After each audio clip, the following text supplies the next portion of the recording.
Eu aprendi com a minha avó, que era uma lavadeira, a ter humildade de tratar todo mundo bem e você não se sentir superior às outras pessoas. O que me faz estar na internet, Igor, e assim, eu ganho muito dinheiro há muitos anos. Eu fiz o primeiro bilhão 14 anos atrás. Então, depois eu fiz outros. Então, assim, as próximas 5 gerações não precisam trabalhar se eu não quisesse. Mas o que me faz estar na internet é botar a minha cara a tapa. Justamente porque eu não me sinto melhor do que ninguém. Eu tenho uma fome de fazer o moleque entender que eu não sou melhor que ele. É o contrário, entendeu? Que se as pessoas... Eu tinha vontade de abrir a cabeça das pessoas e enfiar isso dentro da cabeça dela. Você entendeu? Porque eu penso que nem todo mundo vai ser bilionário, nem todo mundo vai ser multimilionário, mas eu tenho convicção que todo mundo pode viver melhor. Pode melhorar. Pode melhorar. Simplesmente entendendo alguns conceitos básicos. Então é isso que me move a fazer conteúdo, inclusive trabalhar com educação, e me motiva a estar nesse jogo, entendeu? Porque é óbvio que minhas empresas são lucrativas, muito lucrativas. Eu não faço caridade nas minhas empresas. Faço caridade nas minhas ações sociais, que eu nem divulgo. Mas nas minhas empresas são empresas com fins lucrativos. Mas a base da minha ação, de tudo que eu faço, é querer enfiar na cabeça da pessoa que ele pode se libertar daquele modelinho do sistema que ele está acostumado, que ganha pouco, que é mal remunerado, desde que ele entenda alguns conceitos, alguns princípios, né? E passa por venda, passa por gerar receita. Em geral, esse cara que está preso nesse modelo aí que você está falando que, existe um jeito de você melhorar. Isso. A mentalidade desse cara aí tá presa em algum lugar? Ele tá acomodado? Muitos lugares. Geralmente presa. Mas é aqui. É na cabeça. Tá. E a origem disso é o senso comum. A origem disso é o senso comum, o que é, cara? É o que ele ouve na escola, em casa, na igreja, no jornal, na televisão, sabe? É o senso comum. E, em geral, o brasileiro gosta da ideia de que o Estado tem que sustentá-lo, entendeu? E eu não quero entrar em assunto político, não é esse o meu objetivo, mas eu preciso tangenciar esse assunto com a devida sensibilidade, né? O brasileiro, ele gosta das suas garantias, dos seus direitos, das suas seguranças. E a minha filosofia é: estabilidade não existe. Ou seja, na minha filosofia, na minha visão, não existem essas garantias, não existem essas seguranças, não existem esses direitos. Isso é uma ilusão, isso é uma ficção ideológica ou política, é uma ficção que alguém contou para o cara e o cara acredita que existe alguma coisa que vai garantir a vida dele. E aí, todo esse sistema de garantias, ele é sustentado numa lei trabalhista e é sustentado numa aposentadoria estatal. Cara, tem alguma coisa mais quebrada no Brasil do que o INSS? Não tem, né? Não tem, cara. Então, o que acontece? E vai ficar cada vez mais quebrado por quê? Porque o velho vive cada vez mais, pelo avanço da medicina, que bom.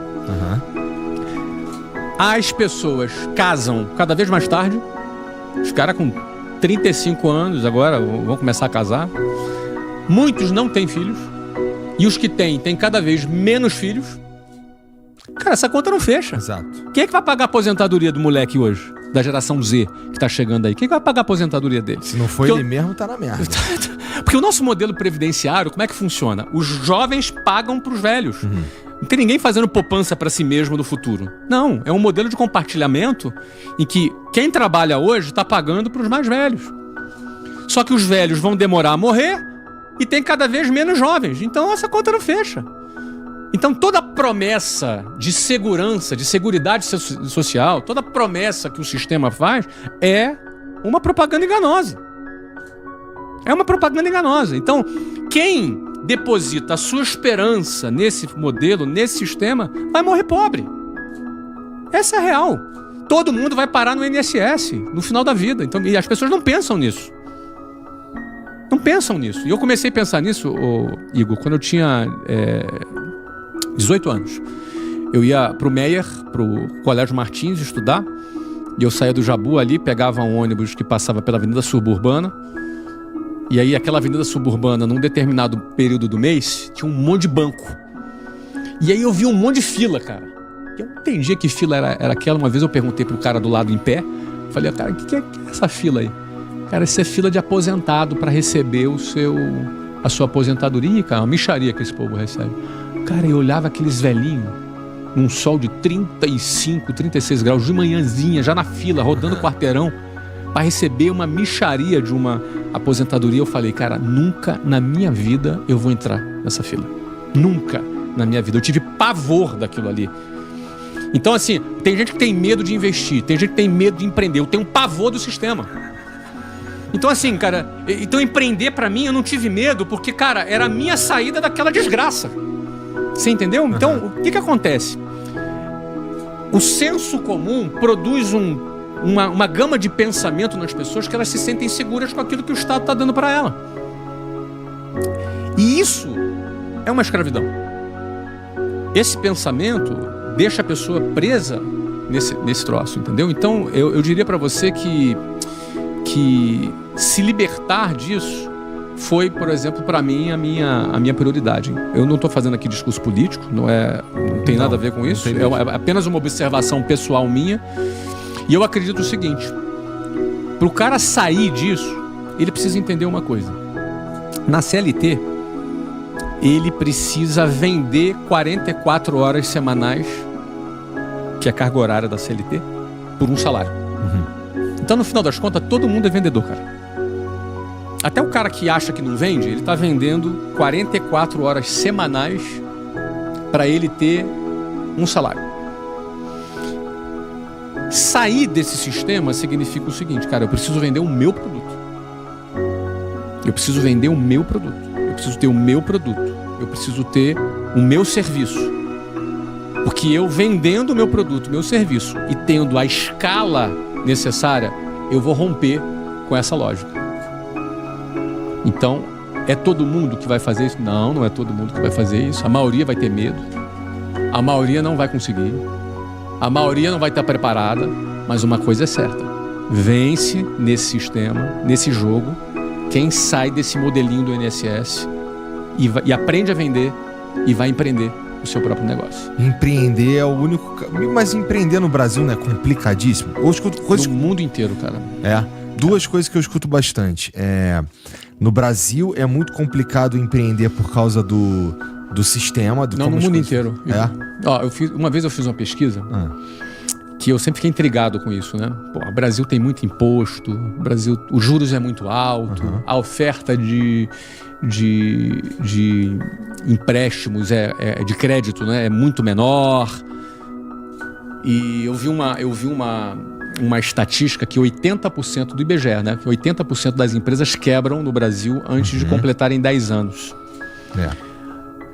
E eu fui pesquisar qual era esse número nos Estados Unidos e na Inglaterra. Cara, Inglaterra o juro é bem menor, nos Estados Unidos o juro é bem menor, muito menos burocracia, mais oferta de crédito, tudo ao contrário. E aí eu cheguei no seguinte número, nas fontes lá que eu pesquisei. Inglaterra, 76% das empresas quebram em 10 anos. Estados Unidos, 78%. Tá bem próximo. Brasil, 80%. Ou seja, tá na margem de erro. Tá na margem de erro, é a mesma coisa. Eu falei, cara, isso não fez sentido na minha cabeça. Qual é o motivo? Que empreender não é fácil, cara. Empreender não é fácil. Você criar o seu próprio negócio em qualquer lugar do mundo não é fácil. Eu já empreendi nos Estados Unidos, já empreendi no Brasil. Não é fácil. Será que se a gente tivesse condições melhores aqui no Brasil, a gente teria uma taxa de sucesso maior? Porque pelo que você está falando, em condições melhores, a galera acaba performando igual, né? Ou mais ou menos um pouquinho melhor, né? Mas em contrapartida ao que eu escuto bastante falar que no Brasil é complicado de empreender, aqui no Brasil tem oportunidades que só tem no Brasil também. Pois é. Então você tem coisas... Vou dar um exemplo aqui. Por que um cara... Imagina o seguinte. Um cara que trabalha... Vou falar de novo, uma empresa. Mesma empresa. Tá, trabalha lá num fast food. Num fast food. Tá. Cara que é atendente de um fast food muito famoso nos Estados Unidos. Ele casa com outra atendente de fast food muito famoso nos Estados Unidos. 2 atendentes de fast food casados nos Estados Unidos. E 2 atendentes de fast food no Brasil, casados.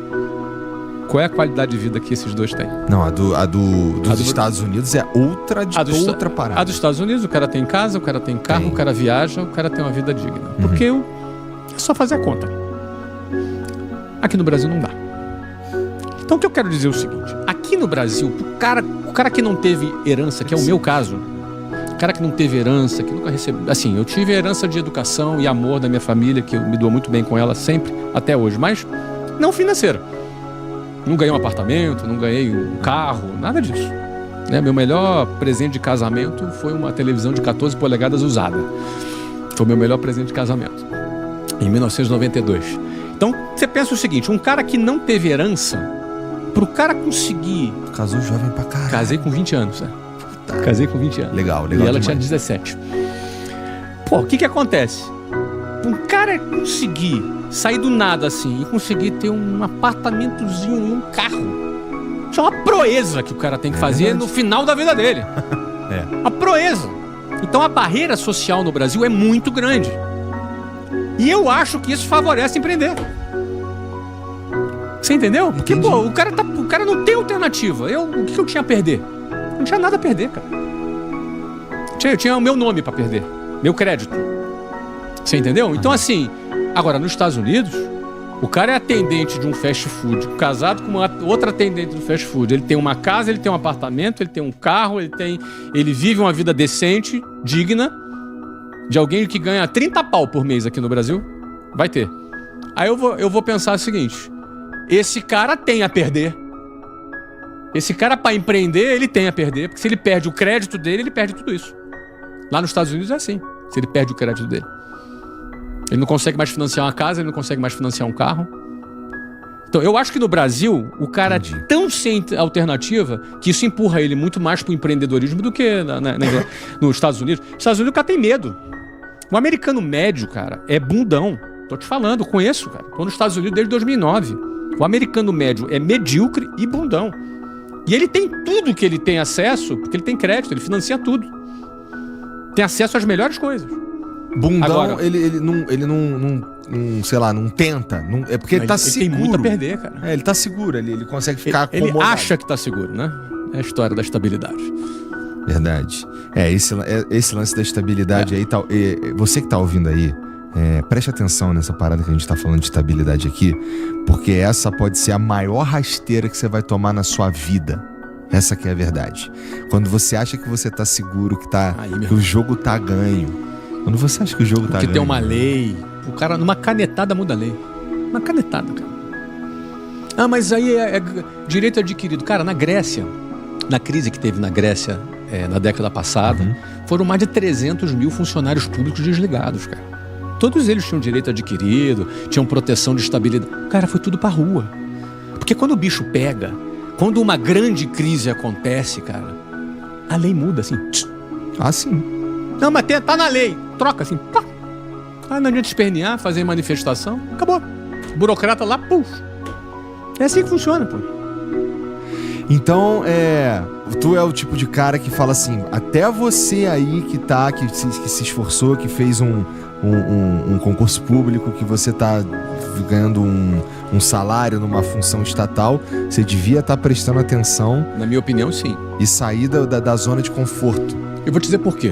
Tem dois... Eu lido muito funcionário público me aborda na internet para me perguntar sobre isso. Mas o que eu vejo?